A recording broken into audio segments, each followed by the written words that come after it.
नमस्कार, आप देख रहे हैं डीडी न्यूज। मैं हूं आंचल गुलाटी गुंबर। आगे बढ़ने से पहले एक नजर सुर्खियों की तरफ।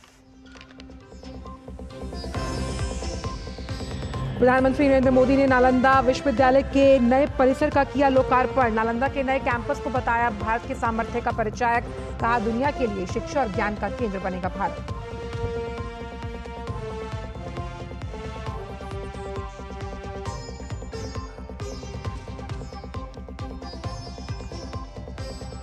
हरियाणा के पूर्व मुख्यमंत्री बंसीलाल की बहू और पूर्व कांग्रेस नेता किरण चौधरी भाजपा में हुई शामिल। किरण चौधरी की बेटी श्रुति चौधरी ने भी थामा भाजपा का हाथ। कहा, भाजपा को हरियाणा में करेंगे मजबूत।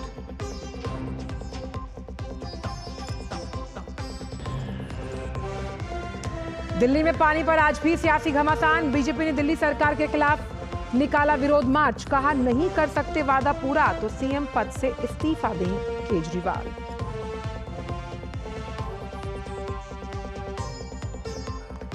भीषण गर्मी और लू झेल रहे उत्तर भारत में आज भी हीट वेव की मार। गुजरात, चेन्नई, मध्य प्रदेश के कई हिस्सों में बारिश ने दिलाई राहत, लेकिन असम में बाढ़ से हालात खराब।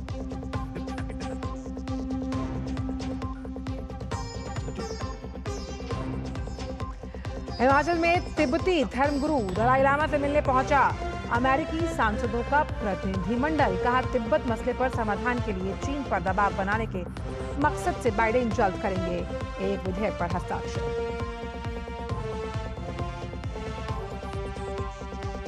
बेंगलुरु में आज दक्षिण अफ्रीका के खिलाफ दिखेगा हरमनप्रीत की टीम का जादू। वनडे सीरीज सील करने के इरादे से उतरेंगे खिलाड़ी। 3 मैचों की सीरीज में 1-0 से आगे है टीम इंडिया।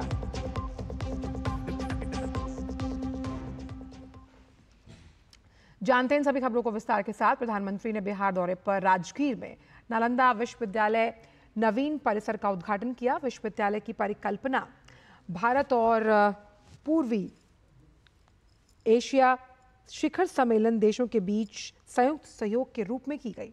इस उद्घाटन समारोह में 17 देशों के मिशन प्रमुखों सहित कई प्रतिष्ठित गणमान्य शामिल हुए।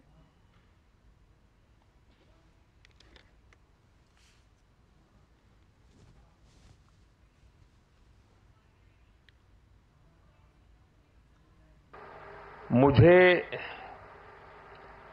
तीसरे कार्यकाल की शपथ ग्रहण करने के बाद पहले 10 दिनों में ही नालंदा आने का अवसर मिला है।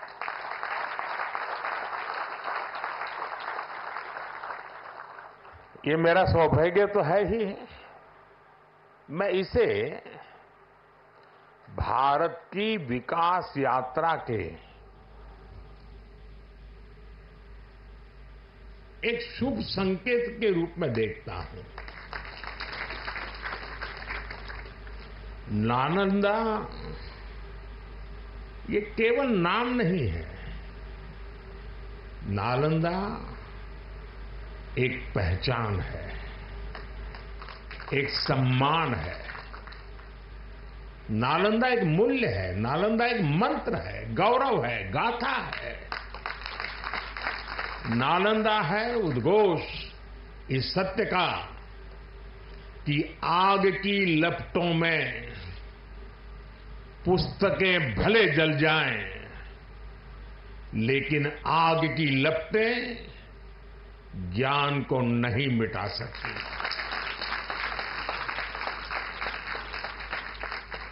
नालंदा के ध्वंस ने भारत को अंधकार से भर दिया था। अब इसकी पुनर्स्थापना भारत के स्वर्णिम युग की शुरुआत करने जा रहा है। साथियों, अपने प्राचीन अवशेषों के समीप नालंदा का नवजागरण, ये नया कैंपस विश्व को भारत के सामर्थ्य का परिचय देगा। नालंदा बताएगा, जो राष्ट्र मजबूत मानवीय मूल्यों पर खड़े होते हैं, वो राष्ट्र इतिहास को पुनर्जीवित करके बेहतर भविष्य की नींव रखना जानते हैं। और साथियों, नालंदा केवल भारत के ही अतीत का पुनर्जागरण नहीं है, इसमें विश्व के, एशिया के कितने ही देशों की विरासत जुड़ी हुई है। और इस वक्त की बड़ी खबर आ रही है हरियाणा से। पूर्व कांग्रेस नेता किरण चौधरी अपनी बेटी श्रुति चौधरी के साथ हरियाणा के जो मुख्यमंत्री हैं नायब सिंह सैनी, केंद्रीय मंत्री मनोहर लाल खट्टर और भाजपा नेता तरुण चुग की मौजूदगी में भाजपा में शामिल हुई हैं। बंसीलाल, जो कि किसी वक्त में हरियाणा के मुख्यमंत्री रहे, उनकी पुत्रवधू हैं किरण चौधरी, जिन्होंने आज भाजपा का दामन थामा है। कांग्रेस में वरिष्ठ नेता रही हैं, लेकिन साफ तौर पर कल शाम उन्होंने इस्तीफा दिया और राजनीतिक गलियारों में ये चर्चा बहुत ज्यादा प्रखर रूप से थी कि वो भाजपा का दामन थामेंगी। तो हरियाणा में कांग्रेस विधायक दल की नेता रह चुकी किरण चौधरी ने कांग्रेस छोड़ने के बाद भाजपा में वो शामिल हुई। इसके कई राजनीतिक मायने निकाले जा रहे हैं, जिस पर अभी हम विस्तार से चर्चा करेंगे। लगातार कांग्रेस अध्यक्ष यानी मल्लिकार्जुन खड़गे को उन्होंने एक पत्र लिखा, पत्र में अपनी नाराजगी जताई। उन्होंने कहा कि किस तरह एक वफादार सिपाही के तौर पर उन्होंने तमाम हितों को सर्वोपरि रखते हुए कर्तव्यनिष्ठ कार्यकर्ता के रूप में काम किया, लेकिन अब किस तरह से पार्टी सिर्फ एक व्यक्ति की जागीर बनती जा रही है, जिसमें कहीं ना कहीं हितों का टकराव और नुकसान है। हरियाणा में कांग्रेस के लिए ये एक बड़ा झटका है, क्योंकि किरण चौधरी की अगर बात की जाए, जानी मानी विधायक हैं तो शाम से, और इस विधानसभा से वो आती हैं और कद्दावर नेता के तौर पर जानी जाती हैं जहां तक उनके विधानसभा क्षेत्र की बात है। और इस तरह से आने वाले कुछ महीनों में हरियाणा में विधानसभा चुनाव हैं, तो ये साफ तौर पर एक रार नजर आती है, जिसका खामियाजा कांग्रेस को आने वाले जो विधानसभा चुनाव हैं उसमें साफ नजर आएगा। उनका लगातार ये कहना था किरण चौधरी का कि पार्टी की प्रदेश इकाई को निजी जागीर की तरह चलाया जा रहा है, और माना यह जा रहा है कि परोक्ष रूप से इशारा हरियाणा के पूर्व मुख्यमंत्री भूपेंद्र सिंह हुड्डा की तरफ है। तो वरिष्ठ नेता किरण चौधरी भाजपा में शामिल। पूर्व सीएम बंसीलाल की बहू है किरण चौधरी, उनकी बेटी ने भी भाजपा का दामन थामा है। हम जानते हैं कि हरियाणा के मुख्यमंत्री के तौर पर बंसीलाल को हम याद करते हैं खासतौर पर शराबबंदी के फैसले को लेकर, उस लिहाज से एक रसूख माना जाता है बंसीलाल परिवार का जब हम हरियाणा की राजनीति की बात करते हैं, जिस तरह से भजनलाल का परिवार है, भूपेंद्र हुड्डा का परिवार है, उस लिहाज से। लेकिन आज भजनलाल के परिवार के बाद अब अगर देखा जाए तो बंसीलाल के परिवार से भी दो कद्दावर लोग भाजपा में शामिल होते हुए। आज ये फैसला इसीलिए लिया मैंने, प्रेरित होकर हमारा ये जो नेतृत्व बैठा है इनसे, और हमारे माननीय प्रधानमंत्री जी जिन्होंने विकसित भारत का एक संकल्प रखा है, और ये विकसित भारत का संकल्प जो उन्होंने करा है 2047 तक का, ये आने वाले समय में मुझे पूर्ण विश्वास है कि हिंदुस्तान जो है वो विश्व के अंदर सबसे आगे बढ़कर चमकेगा। जो मान सम्मान हमारे को ये नेतृत्व जो बैठा है उन्होंने दिया है कि हम हरियाणा के वो तगड़े सिपाही हैं कि आने वाले समय में भारी से भारी बहुमत के साथ हरियाणा के अंदर तीसरी बार भाजपा का परचम लहराएगा। हमारे लिए ये बहुत गर्व की बात है कि स्वयं आदरणीय मनोहर लाल जी और प्रधानमंत्री श्री नरेंद्र मोदी जी ने चौधरी बंसीलाल जी के साथ काम किया है। आज उसी तरीके से मेहनत के साथ हम भाजपा में जुड़ रहे हैं ताकि देश और प्रदेश को मजबूती दे सके। किरण चौधरी जी ने और हमारी बिटिया श्रुति चौधरी जी ने भारतीय जनता पार्टी में शामिल होने का जो आज निर्णय किया, मैं पार्टी के अध्यक्ष होने के नाते भी बहुत बहुत स्वागत और धन्यवाद करता हूं और एक विश्वास दिलाता हूं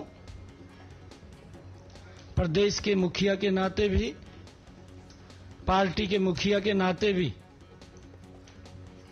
कि किरण चौधरी जी और श्रुति चौधरी जी, भारतीय जनता पार्टी एक परिवार के नाते हम मिलकर के हरियाणा को मजबूत करने के लिए काम करेंगे।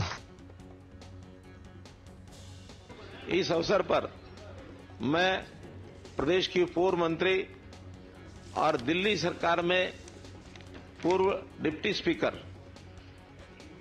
इनका पार्टी की ओर से, हरियाणा की ओर से दिल से हार्दिक स्वागत करता हूं कि इन्होंने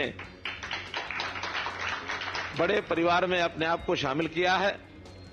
और इसी प्रकार हमारी बेटी श्रुति चौधरी, पूर्व सांसद, इन्होंने भी आज पार्टी ज्वाइन की है। मुझे लगता है कि भारतीय जनता पार्टी का एक ठीक प्लेटफॉर्म इनको मिला है। मैं विश्वास दिलाता हूं कि यहां नए पुराने का विषय नहीं होता। जब भी जो इस समुद्र में आके मिलता है वो समुद्र का हो जाता है। हम सबका बराबर सम्मान करते हैं। और डीडी न्यूज से खास बातचीत की है श्रुति चौधरी ने, आइए आपको सुनवाते हैं। श्रुति चौधरी, आइए उनसे बात करते हैं। मैडम, भारतीय जनता पार्टी में ज्वाइनिंग पहला दिन, क्या कहेंगे? आज एक जैसे कहते हैं कि लग रहा है कि सही रास्ते पे आ गए, और इसलिए लग रहा है क्योंकि राजनीति, हम इस राजनीति में इसलिए हैं ताकि हम लोगों का काम कर सकें। और जब वो आवाज़ दबाई जाती है तो दुख होता है, क्योंकि हम कोई अपने पर्सनल लाभ के लिए राजनीति नहीं करने आए हैं। चौधरी बंसी लाल का इतिहास, चौधरी सुरेंद्र सिंह जी का इतिहास ये रहा है कि उन्होंने सामान्य विकास 36 बिरादरियों का करा है जब भी उनके हाथ में पावर थी। तो वो ही एक नई ऊर्जा के साथ हम आए हैं ताकि अपने लोगों का काम, जो हमारे साथ जुड़े रहे हैं, जो देश और प्रदेश का जो भला चाहते हैं, उनके साथ हम कदम से कदम मिलाकर भाजपा को अब स्ट्रॉन्ग करें ताकि एक एक नागरिक को खुशी मिले। बंसीलाल जी और भाजपा के कई दिग्गज नेताओं ने साथ में काम किया है, तो इसका लाभ जो है आपको भी मिलेगा जल्दी एडजस्ट होने में, नीतियाँ समझने में? देखिए, टाइम तो लगता है और अब पूर्ण रूप से मेहनत करेंगे और लोगों के बीच में रहने का काम है, वो करते आए हैं। मैडम, भाजपा ज्वाइन करने का कारण क्या रहा? कांग्रेस से नाराजगी या भाजपा की नीति? आप सबके सामने राजनीति एक खुली किताब है, सब जानते हैं। ये बार बार चीज़ों को क्या दोहराना। लोगों के बीच में मैं मानती हूँ कि अच्छी बात, साफ सुथरी ईमानदारी की बातें रखनी चाहिए और नकारात्मक जो पॉलिटिक्स है, राजनीति से संबंध नहीं रखना चाहिए। पीछे का रास्ता जो है उस पर अब मैं कोई सोच विचारना मेरा बंद हो गया है। आगे का जो रास्ता है वो खुल चुका है और अब हम सब मिलके भाजपा को और देश और प्रदेश को मजबूत करें। एक आखिरी सवाल, अब क्या दबाव रहेगा विधानसभा चुनाव में बेहतर परफॉर्मेंस करने का? क्या आप एक बड़े नेता? जैसे मैंने कहा कि हम सब मजबूती के लिए अब काम करेंगे इकट्ठे होकर। तो ये थी भाजपा नेता श्रुति चौधरी, जिन्होंने साफ तौर पर भाजपा की नीतियों को अपनाते हुए आज भारतीय जनता पार्टी को ज्वाइन किया। Vikramjit Singh, DD news, Delhi. और इसी बड़ी खबर पर हमारे साथ हमारे एक खास पत्रकार, वरिष्ठ पत्रकार अनंत विजय साहब जुड़ गए हैं। अनंत विजय साहब, बहुत बहुत स्वागत है आपका इस बड़ी खबर पर चर्चा करने के लिए। सवाल पहला मेरा यही है कि हरियाणा की सियासत में जो ये हलचल आप देख रहे हैं, जिसमें श्रुति और किरण चौधरी दोनों ने कमल का हाथ थामा है और हाथ का साथ छोड़ दिया, कितनी बड़ी क्षति आप मानते हैं कांग्रेस के लिए? आने वाले समय में विधानसभा चुनाव हैं हरियाणा में। देखिए, ये किरण चौधरी दिल्ली और हरियाणा की राजनीति में सक्रिय रही हैं। जैसा अभी आप लोगों ने सुना भी कि दिल्ली की डिप्टी स्पीकर रह चुकी हैं, दिल्ली से विधायक रह चुकी हैं, तोशाम से भी विधायक रह चुकी हैं। तो किरण चौधरी 4 बार के कांग्रेस के विधायक हैं और इनका एक समृद्ध राजनीतिक विरासत, जिनको कहते हैं बंसीलाल जी, सुरेंद्र सिंह जी, और आपको याद होगा कि सुरेंद्र सिंह जी की एक हेलीकॉप्टर दुर्घटना में दुखद मृत्यु हुई थी। उसके बाद किरण चौधरी राजनीति में और सक्रिय हो गई। श्रुति चौधरी भी सांसद रह चुकी हैं। तो इन दोनों का हरियाणा की राजनीति में भारतीय जनता पार्टी के साथ आना कांग्रेस के लिए चिंता की बात है, क्योंकि ये बंसीलाल का जो प्रभाव क्षेत्र है, बंसीलाल को अब भी लोग याद करते हैं। हरियाणा के 3 लाल हुआ करते थे, देवीलाल, भजनलाल और बंसीलाल। तो अब देवीलाल जी के परिवार का आप देख ही रहे हैं कि कितने हिस्सों में वो परिवार और कितने हिस्सों में उनकी राजनीतिक विरासत बटी हुई है। भजनलाल जी के परिवार के एक व्यक्ति हैं कुलदीप बिश्नोई जी, वो भारतीय जनता पार्टी में शामिल हो चुके हैं। और अब भजनलाल जी के, और अब बंसीलाल जी की जो पुत्रवधू है वो भी भारतीय जनता पार्टी में शामिल हो गई। तो मुझे लगता है कि इसका फायदा भारतीय जनता पार्टी को मिलेगा। विजय साहब, लेकिन हमें ये भी समझना होगा कि जिस तरफ इशारा किया जा रहा था अपने इस्तीफे के दौरान, यानी बात अगर हम भूपेंद्र सिंह हुड्डा की करें, तो कहीं ना कहीं जो उसके समांतर रूप में एक एसआरके ग्रुप काम कर रहा था, शैलजा, रणदीप और किरण चौधरी। अब किरण क्योंकि वहां से निकल गई हैं, जिसमें एंट्री होती है बीरेंद्र सिंह की, तो कहीं ना कहीं ये गुट भी कमजोर होगा, जिसका फायदा साफ तौर पर एक सफलता के रूप में हुड्डा ग्रुप को मिलता हुआ। देखिए, हरियाणा में हुड्डा वर्सेस एसआरके की राजनीति चलती है। एसआरके का मतलब यही होता है कि एसआरके का मतलब होता है शैलजा, आर मतलब रणदीप हुड्डा, रणदीप सिंह, और ये के मतलब किरण चौधरी। तो एसआरके का के अब वहां से हट गया मुझे लगता है। तो अब एसआर वर्सेस हुड्डा चलेगा। तो जिस प्रकार से अभी भूपेंद्र सिंह हुड्डा के पुत्र दीपेंद्र की जीत हुई है, मुझे लगता है कि उस जीत के बाद से कांग्रेस नेतृत्व को ये लगने लगा है कि हरियाणा की कमान भूपेंद्र हुड्डा के हाथ में ही दे दी जाए। लेकिन वो एक तरफ, दूसरी तरफ शैलजा जीत गई है। शैलजा ने भी लोकसभा का चुनाव जीता है, और रणदीप सिंह जो हैं वो भी सांसद हैं, राहुल गांधी के बहुत करीबी हैं, कांग्रेस के कम्युनिकेशन डिपार्टमेंट को संभाल चुके हैं। तो मुझे लगता है कि आने वाले दिनों में कांग्रेस में ये जो एक अंदरूनी कलह है ये बढ़ेगा, क्योंकि भूपेंद्र सिंह हुड्डा को घेरने की जब कोशिश होगी तो किरण चौधरी और श्रुति चौधरी का उदाहरण देकर उनको घेरने का प्रयास लेकिन किया जाएगा। एक चीज विजय साहब ये भी समझनी बहुत जरूरी है हमें कि आखिरकार हुड्डा जो समांतर नेता हैं उन्हें क्यों उभरने नहीं दे रहे, क्योंकि क्या इसमें सबसे बड़ी वजह यह है कि लोकसभा चुनाव में जो वो 4 सीटें में उन्होंने जीतने में सफलता हासिल की, या फिर यूं कहे कि जो हाई कमान है उनके साथ उनकी जो हम कह सकते हैं जो नजदीकियां हैं, उस वजह से जो बाकी राजनेता हैं जिनमें मादा है कुछ करने का, वो उभर कर सामने नहीं आ पाते।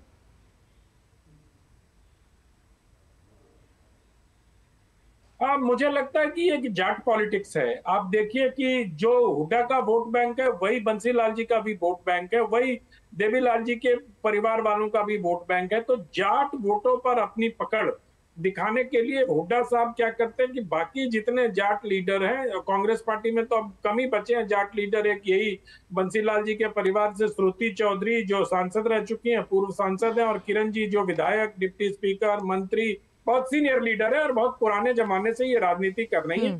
तो और तोशाम से विधायक है जो जाटों का एक कहा जा सकता है कि गढ़ है। तो ये भूपेंद्र हुड्डा को लगता है कि जाटों के एकमात्र नेता के तौर पर वो और उनके पुत्र दीपेंद्र उभर कर सामने आए और उससे वो लाभ लें। इसलिए जो ये तो राजनीति का नियम है आंचल जी की, जो लेकिन इतने सारे लोग जब दामन छोड़ेंगे, जाति नहीं करना चाहिए मुझे लगता है। बिल्कुल, लेकिन इतने सारे लोग खास तौर पर जब हाथ का साथ छोड़ेंगे, सावित्री जिंदल, नवीन जिंदल, अशोक तंवर, लंबी फहरिस्त है विजय साहब। तो उस लिहाज से ये जो विधानसभा की रेस है, लेकिन कांग्रेस का ये कलेश कहीं ना कहीं पीछे खींचता हुआ।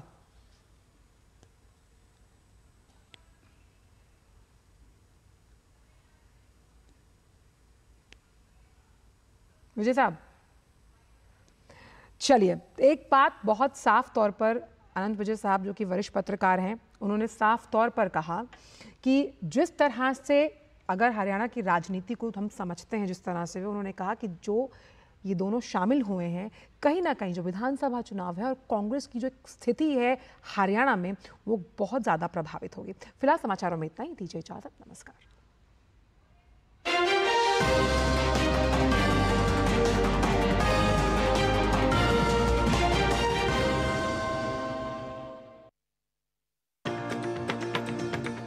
प्रधानमंत्री ने जिस तरह से योग को विश्व के पटल पर एक पहचान दी है, उस यात्रा को 10 सालों की यात्रा को किस तरह से देखेंगे? योग का प्रचार और प्रसार